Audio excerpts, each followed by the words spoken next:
ayo kita setia terhadap bentuk-bentuk role model kepemimpinan yang seperti itu, begitu. Yang mau mendengarkan rakyat, yang walaupun dikritik, walaupun dicaci dan segala macam dengan sebuah beliau dengan segala perangkat dan aparatnya sebenarnya bisa loh untuk mengurangi cacian tapi itu dibiarkan saja begitu. Pak Jokowi ini kan masih muda. Secara umurnya masih 63 tahun kalau beliau selesai nanti itu. Artinya masih banyak hal-hal yang masih bisa beliau kontribusikan gitu. Tanpa mengurangi otoritas begitu Mas. Yeah. Otoritas presiden berikutnya nanti, tetapi ada banyak hal yang masih bisa dilakukan oleh Bapak Presiden Jokowi. Ya tidak menutup kemungkinan 10 tahun yang lalu kita masih belum bisa mimpi tentang Indonesia maju itu, untuk bermimpi itu kita kayak berat gitu loh Mas. Tapi dalam 10 tahun terakhir ini kita merasakan benar gitu loh. Bicara soal Pak Jokowi ya, dan bagaimana sih cara kepemimpinan Pak Jokowi, kemudian bagaimana Pak Jokowi misalnya menghadapi kritik, hujatan dan lain sebagainya. Apalagi puncaknya kemarin Pilpres ya, di Pilpres gitu. Nah kemudian saya lihat profil Pak Johannes dengan Pak Jokowi, di situ tulisannya setia sampai akhir. Ampun. Coba cerita, apa sih pesan yang ingin disampaikan di foto itu? Karena kalau ngomong Pak Jokowi kan personal saya. Perasaannya ini bukan lagi sekedar profesional, personal. Saya sebagai kantor staf presiden, iya, saya profesional gitu. Tapi kan saya juga sebagai relawannya Pak Jokowi. Dalam konteks sebagai kantor staf presiden bisa jadi ya memang terakhir 20 Oktober 2024 beliau akan selesai sebagai presiden. Tapi harus melihat Pak Jokowi itu bukan hanya sekedar dari presiden, tapi bagaimana 10 tahun ini proses kepemimpinan itu dibangun dan akhirnya sekarang ini menjadi sebuah sebuah legacy begitu Mas.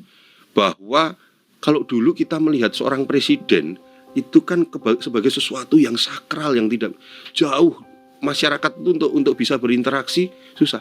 Tapi dalam 10 tahun ini masyarakat Indonesia itu merasakan ada seorang presiden yang hadir di tengah-tengah masyarakat, yang berbagai persoalan-persoalan real itu bisa disampaikan kepada beliau dan diambil alih untuk dibereskan begitu, tentu dengan seluruh jajarannya gitu Mas. Lah, semangat bagaimana seorang pemimpin yang betul-betul mengayomi merangkul rakyat itu kan nggak akan pernah berakhir Mas. Semangat itu sebagai pemimpin formal, iya sebagai presiden, tetapi bahwa beliau sebagai sosok, sebagai sebuah kepemimpinan, role model kepemimpinan yang merangkul, yang merakyat, itu tidak akan pernah berakhir. Pada titik itulah saya ingin menyampaikan, ya ayo kita setia terhadap bentuk-bentuk role model kepemimpinan yang seperti itu begitu. Yang mau mendengarkan rakyat, yang walaupun dikritik, walaupun dicaci dan segala macam dengan sebuah beliau dengan segala perangkat dan aparatnya sebenarnya bisa loh untuk mengurangi cacian tapi itu dibiarkan saja begitu. Gitu. Ini yang menurut saya itu menjadi sebuah kekuatan kepemimpinan begitu, yang kita sudah punya satu role model seperti itu, namanya Joko Widodo, dan itu tidak akan pernah berakhir walaupun beliau menjadi sudah tidak lagi menjadi presiden begitu. Dan Pak Jokowi ini kan masih muda. Secara umurnya masih 63 tahun kalau beliau selesai nanti itu. Artinya masih banyak hal-hal yang masih bisa beliau kontribusikan gitu. Dan pada titik-titik itu kita harus setia pada nilai, pada sebuah semangat ya Mas ya, dan bentuk begitu, bukan hanya sekedar setia terhadap jabatannya gitu. Gitu. Apa yang sekarang tengah dipersiapkan oleh para relawan ketika nanti Pak Jokowi purna tugas sebagai presiden? Iya, tentu sekarang kalau relawan itu kan terus ya Mas, sebagai relawan kan masih berkomunikasi ya. Kita seluruh kelompok-kelompok relawannya Pak Jokowi itu masih terus menjalin komunikasi, bentuk pola partisipatif yang role modelnya Pak Jokowi kan partisipatif. Relawan itu juga mengembangkan partisipatif. Barisannya juga masih solid. Tergantung saja nanti Pak Jokowi mau kemana. Karena sekarang banyak ada beberapa partai yang mengklaim siap menampung Pak Jokowi dan lain sebagainya begitu ya.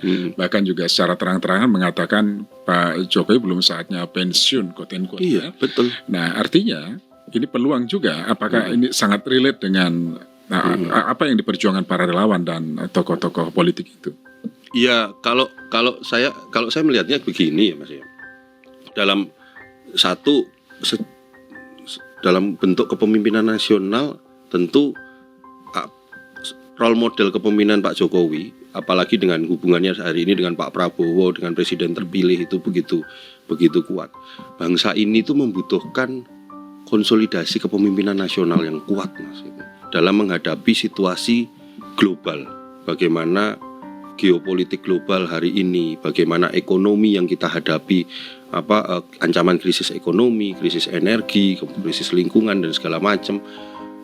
Pada titik-titik itu maka ya pola-pola komunikasi, pola-pola kepemimpinan itu menjadi sesuatu kekuatan begitu loh Mas, untuk bisa sama-sama antara tanpa mengurangi otoritas begitu Mas, otoritas presiden berikutnya nanti, tetapi ada banyak hal yang masih bisa dilakukan oleh Bapak Presiden Jokowi. Ya tidak menutup kemungkinan mungkin kalau bicara partai politik kenapa enggak? Kalau saya sih pribadi, ini bukan sebagai KSP ya Mas ya, sebagai relawannya beliau, nggak ada masalah kok kalau memang beliau masih ingin berkontribusi lebih banyak melalui partai politik, nggak ada masalah. Relawan tetap akan berada di barisan Pak. Minimal barisan relawan yang dulu saya konsolidasikan, ya kita akan ikut Presiden Jokowi kemanapun. Iya. Sebenarnya apa alasan yang paling utama relawan ya lebih ke Pak Johannes Joko ya setia sampai akhir dengan Pak Jokowi? Gini, 10 tahun yang lalu kita masih belum bisa mimpi tentang Indonesia maju itu, untuk bermimpi itu kita kayak berat gitu loh Mas. Tapi dalam 10 tahun terakhir ini kita merasakan benar gitu loh, kebanggaan kita sebagai sebuah bangsa begitu. Nah, ketika kebanggaan kita sebagai sebuah bangsa itu untuk menuju Indonesia maju, Indonesia Emas 2045 itu hari ini ya, konstitusi memang Presiden Jokowi selesai gitu kan 20 Oktober. Tetapi semangat kepemimpinannya itu termasuk juga visi-visi kepemimpinannya, dan kita bersyukur Pak Prabowo dengan sangat tegas menyatakan menjadi bagian dan melanjutkan dari kepemimpinan ini. Maka mimpi yang bukan lagi mimpi kok menurut saya hari ini, itu tinggal step by step ayo kita jalankan itu, maka Indonesia maju itu sudah tinggal di depan mata begitu loh. Kalau kita sama-sama mau melihat konsolidasi besar ini gitu. Bonus demografi, kemudian dari bonus demografi kita punya peluang bonus demografi, bagaimana mengoptimalisasi bonus demografi ini sehingga itu menjadi sebuah kekuatan lompatan Indonesia maju. Dan salah satunya menurut saya adalah bagaimana Pak Jokowi masih tetap membantu, mengawal pemerintahan berikutnya untuk menuju cita-cita itu. Ya,